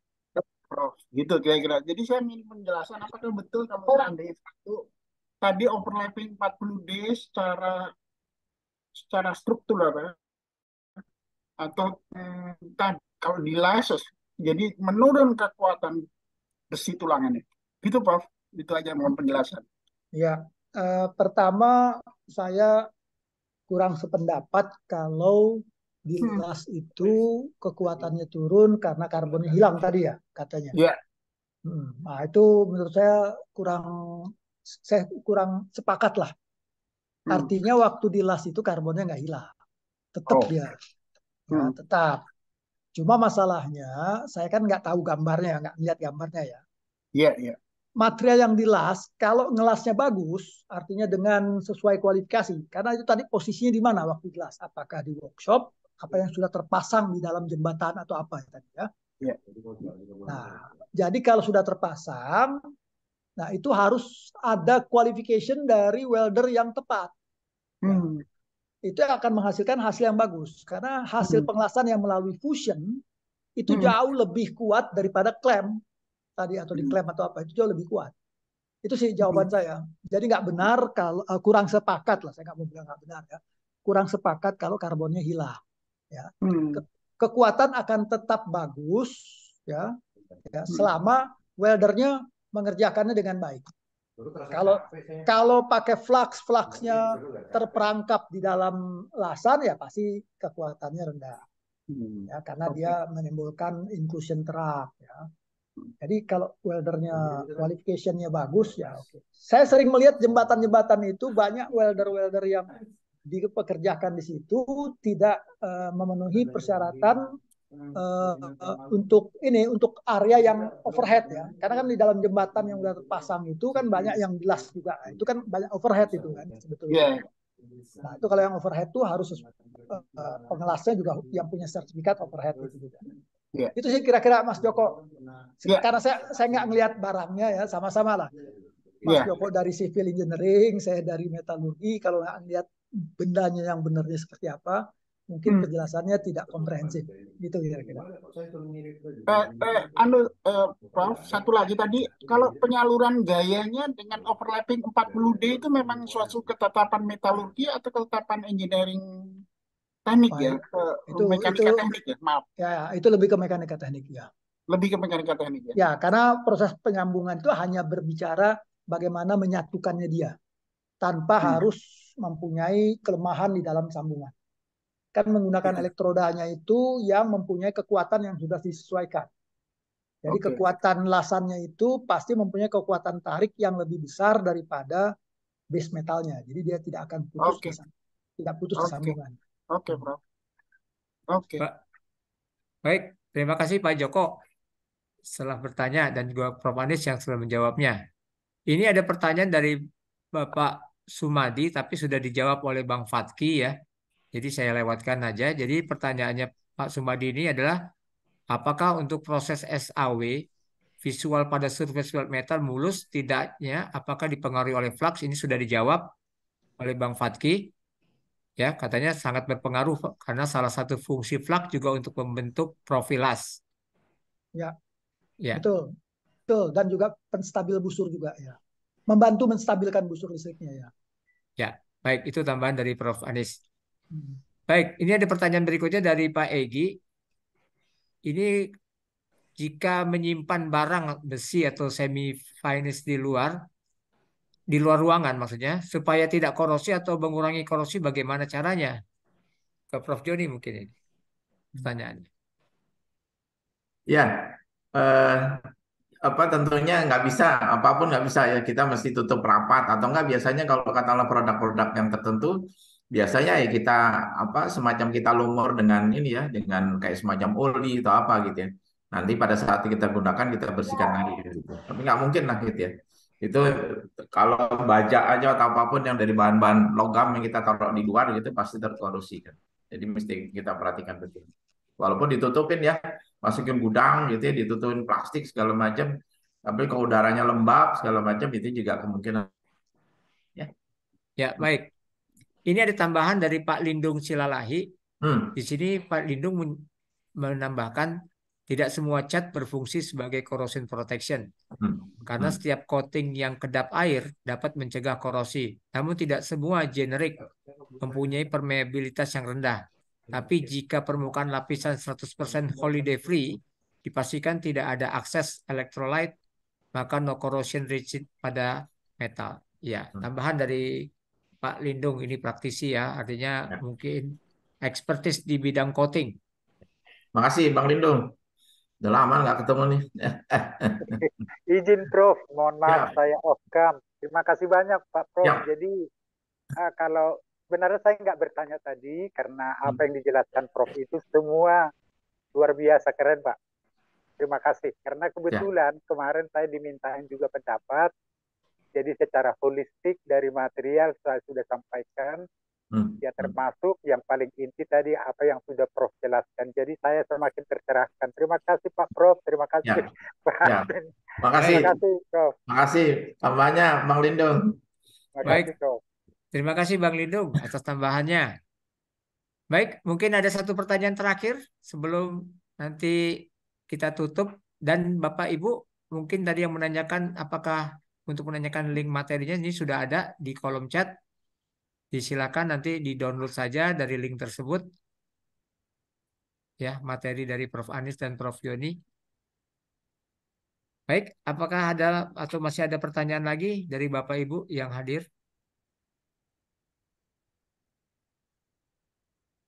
Ya, sudah tidak ada lah ya. Mungkin sudah cukup penjelasannya. Karena yang menjelaskan langsung ya, pakarnya langsung ini ya. Baik, Bapak Ibu yang saya hormati, tibalah kita pada akhir acara. Jadi, oh ya, ini ada pertanyaan nih Mas ini.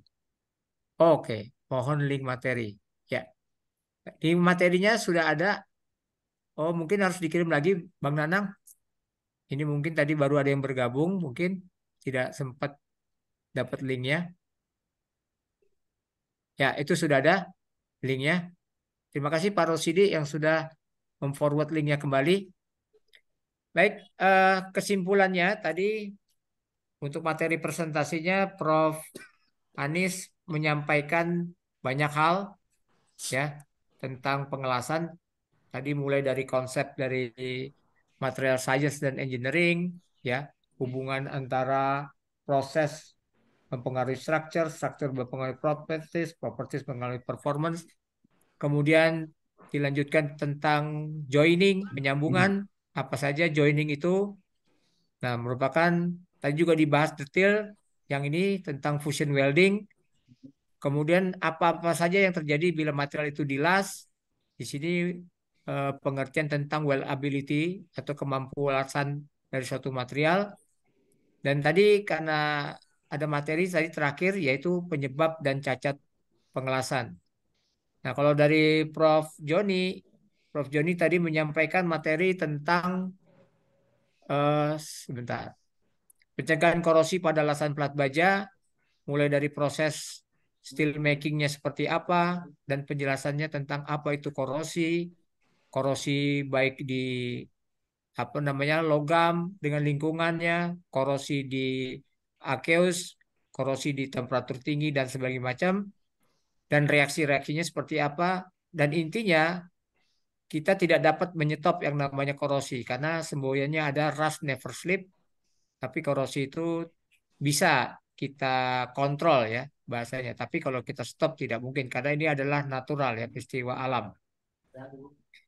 Dan begitu juga pengaruh-pengaruhnya terhadap fasa-fasa yang ada di dalam bidang korosi pada logam-logam tadi sudah dijelaskan. Dan juga Prof. Joni juga menyinggung korosi pada hasil las-lasan, timbulnya adalah daerah HAZ, timbul metal dan sebagainya macam.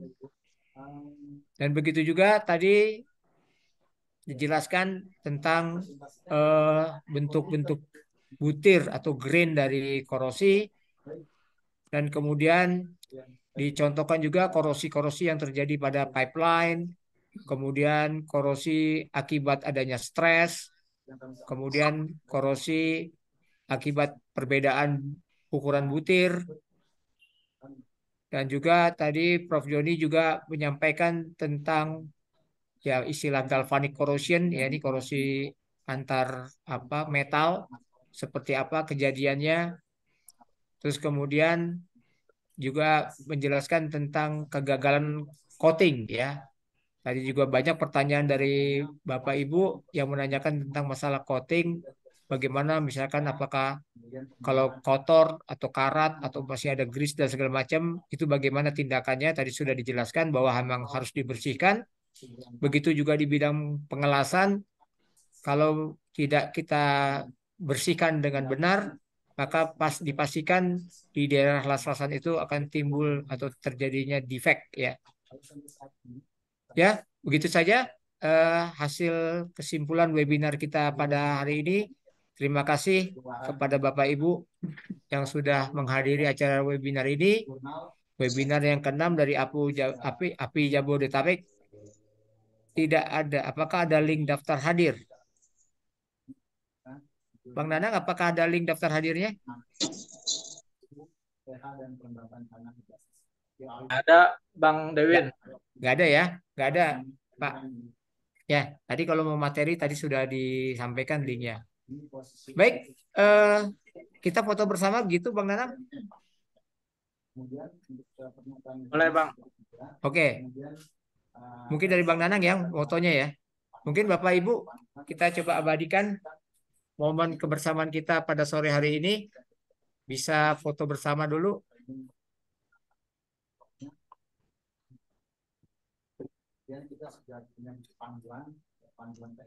Ya, silakan kalau Bapak Ibu yang ingin buka kameranya, silakan di open kameranya. Ini memungkinkan untuk dibuat. Wow, di open kamera toh. Ya, Bang Nanang silakan di capture. Oke, baik. Saya hitung bertiga ya. Mestinya ini bisa didaftarkan. 1, 2, 3. Kita next slide. Juga UHK itu adalah terkait dengan tadi yang panduan buku dan sistemnya. Jadi sistemnya itu karena proses penggunaannya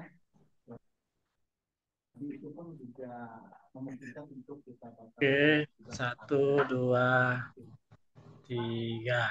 Ya, Oke, next slide. ini sudah, ya, video ini juga sudah jadi ada 1, 2, 3 luaran yang dijanjikan dan Oke, terima kasih Bapak-Bapak, Ibu-Ibu.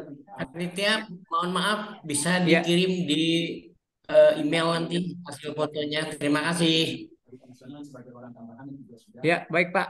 Nanti Bang Nanang tolong dikirim kembali linknya, mungkin ada yang belum ini atau mulai bergabung. Baik, terima kasih kehadiran Bapak Ibu dan kepada narasumber yang sangat-sangat saya hormati, guru-guru saya, Prof. Anis dan Prof. Joni yang telah sudi memberikan ilmunya, merefresh kembali ingatan saya terhadap pengelasan dan korosi. Sekali lagi terima kasih Prof. Anis, Prof. Joni. Semoga bermanfaat. Ya. Mudah-mudahan. Makasih Pak Dewin, makasih Prof. Anis. Mudah-mudahan sehat selalu, Prof. Makasih Prof. Joni. Prof. Anis, Prof. Joni, semoga sehat selalu. Pak Dewin. Baik. Ya, Bapak Ibu, mohon maaf kalau bila ada kesalahan dalam penyajian webinar kali ini. Terima kasih banyak, Pak. Pak izin bertanya lagi boleh, Pak? Boleh. Oh, silakan kalau mau nanya bisa di kolom chat, Pak. Nanti bisa disampaikan langsung. Baik. Terima kasih, Prof. Ya, terima kasih Bapak Ibu semuanya. Siap. Bye-bye ya. Alhamdulillah. Alhamdulillah. Ya. Pak Joni. Siap. Sehat ya, Pak. Alhamdulillah, Pak, sama-sama izin Pak bertanya, Rasidi. kalau misalkan langsung bertanya boleh Pak? Ya, silakan lah. Satu orang boleh. Silakan Pak. Iya Pak, izin. Itu kan tadi udah terjawab Pak untuk masalah flux di SAW apa ya.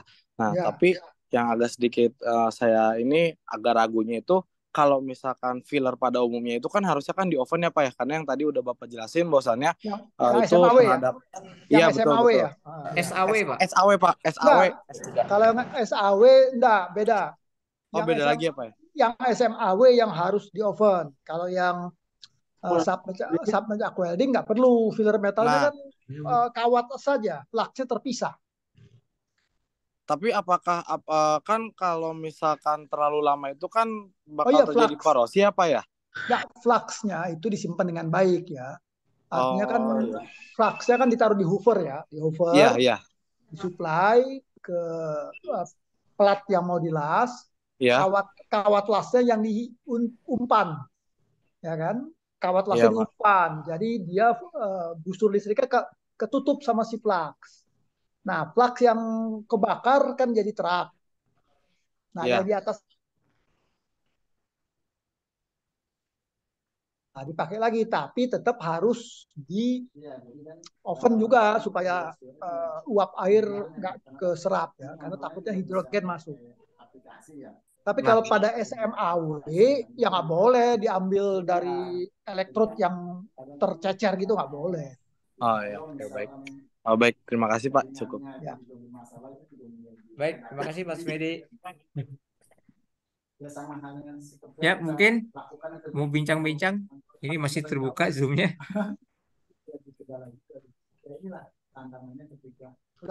Mudah-mudahan tadi bisa menjelaskan Pak Sumedi ya. Ya, baik Pak. Terima kasih Pak.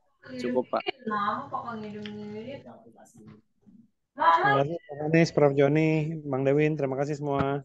Iya, terima kasih. Yo, sama-sama. Kalau nggak ada lagi izin ini. Izin lift ya? Kalau sudah selesai.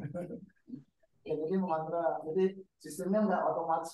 Ya, Bang Danang, silakan di take over langsung. Terima kasih semuanya, Bapak-bapak, Prof. Joni, Prof. Anies. Terima kasih untuk